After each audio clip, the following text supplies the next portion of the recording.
توبہ پہ یقین نہ کرنا بھی ایک چیز ہے جسے توبہ کرنی چاہیے. میں کہتی ہوں اللہ کہے گا بہت ہی آسان لے لیا نا آپ نے. نہیں، کیوں آپ اللہ کو اتنا مشکل کیوں بنا رہی ہو؟ پھر آپ کو کیا حق بنتا ہے کہ اللہ کے بارے میں آپ کہو کہ اتنی آسانی سے توبہ قبول نہیں کرے گا؟ جیسے اب میری عمر ہے اتنی، لیکن ایک وقت ہے کہ میں نے اتنی نمازیں نہیں پڑھی ہیں، جس کا مجھے بہت افسوس ہے. نیت ضرور ہوتی تھی کل سے پوری، وہ پوری نہیں ہوئی ہے. تو اب وہ جو ایک رہتا ہے اس کو کس طرح آپ اب توبہ کور کے تو بارے میں نہیں اللہ ہو نے کیا سکتی کہا ہے. ہے؟ توبہ کے بارے میں کیا کہا اللہ تعالیٰ نے؟ توبہ تو کرتی ہوں، کئی دفعہ یقین آتا ہے، کئی دفعہ ہوتا ہے کہ نہیں ہوگا. توبہ پہ یقین نہ کرنا بھی ایک چیز ہے جسے توبہ کرنی چاہیے. میں کہتی ہوں اللہ کہے گا بہت ہی آسان لے لیا نا آپ نے. نہیں، کیوں آپ اللہ کو اتنا مشکل کیوں بنا رہی ہو؟ پھر آپ کو کیا حق بنتا ہے کہ اللہ کے بارے میں آپ کہو کہ اتنی آسانی سے توبہ قبول نہیں کرے گا؟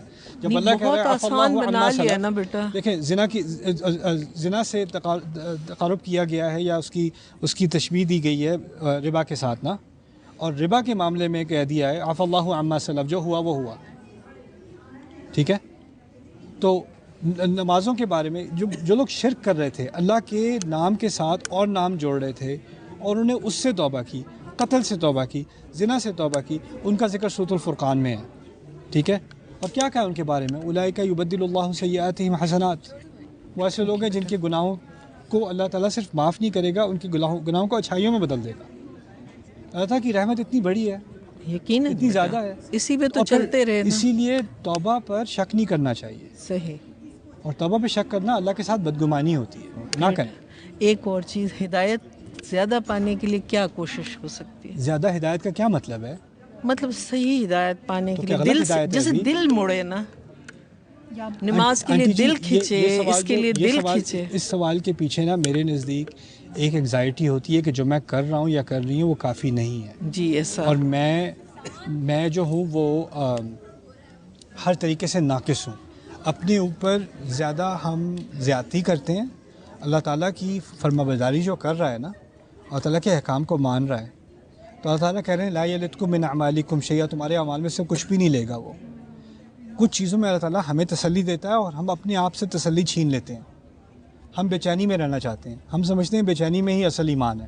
صحیح. لیکن یہ دین جو ہے نا، الا بذکر اللہ تطمئن القلوب، اللہ کے ذکر سے دلوں کو اطمینان آتا ہے. اور میں یہ بھی بات کہتا ہوں کہ اگر آپ کے پاس کوئی آئے اور کہے کہ میں نے بڑے گناہ کیے ہیں، میں توبہ کرنا چاہتی ہوں، رائٹ، آپ کیا کہو گی اس سے؟ آپ کہو گی توبہ کرو، اللہ معاف کرے گا. آپ اس کو تسلی دو گی، یعنی آپ اس کو تسلی دینے میں جلدی کرو گی لیکن اپنے آپ کو نہیں. ٹھیک ہے نا؟ یعنی آپ اپنے آپ کو اس نظر سے نہیں دیکھتی جس نظر سے آپ کسی اور کو دیکھتی ہو. کیونکہ ہماری سوسائٹی میں ایک تو ایک روحانی مسئلہ ہے، ایک نفسیاتی مسئلہ بھی ہے. نفسیاتی مسئلہ یہ ہے کہ بچپن سے نا ہمیں ہر چیز کے بارے میں گلٹ کیا جا رہا ہے. تم نے یہ غلط کیا، یہ غلط کیا، یہ غلط کیا، اللہ تمہیں کبھی معاف نہیں کرے گا، ایسا کرے گا، ایسا ہوگا، ویسا ہوگا. فلانے نے تو اتنی نمازیں پڑھی، پھر بھی پتہ نہیں اللہ قبول کرے گا کہ نہیں، اور یہ پھر بھی اللہ قبول کرے گا کہ نہیں، پھر بھی اللہ خوش ہے کہ نہیں. یہ بار بار اللہ کے بارے میں جو بدگمانی ہے نا، یہ ہمارے کلچر کا حصہ بن گئی ہے اور اس وجہ سے ہماری روحانیت پہ بھی اثر پڑا ہے. اللہ تعالیٰ کے بعد انا عند ظن عبدی بھی، جیسا میرا بندہ میرے بارے میں سوچتا ہے میں ویسا ہوں. میرا رب معاف کرنے والا ہے، میرا رب دروازے کھولنے والا ہے. اس کی سب سے بڑی مثال میں بار بار دیتا ہوں، میں دیتے ہوئے تھکتا نہیں ہوں. 1000 بار دینی ہوگی میں 1000 بار دوں گا. یہ موسیٰ علیہ السلام کی مثال ہے.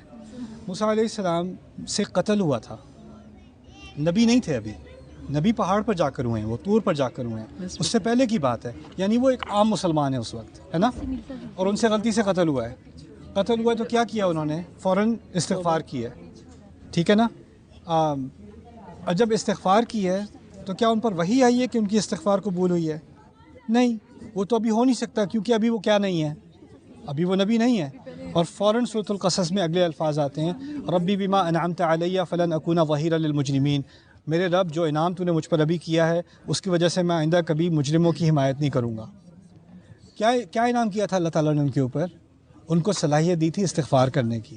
یعنی استغفار کرنے کی نعمت جس کو مل جائے نا، اس کو اعتماد ہونا چاہیے کہ اللہ تعالیٰ نے اس کی استغفار قبول کر لی. ان اللہ غفور الرحیم، رائٹ. ایک چیز کل آپ اور کہہ رہے تھے کہ میں نے انسان پہ بہت بوجھ ڈالا ہے، آپ کسی کو سمجھا رہے تھے. ذمہ داری کی بات ہو رہی ہے. ذمہ داری، جی.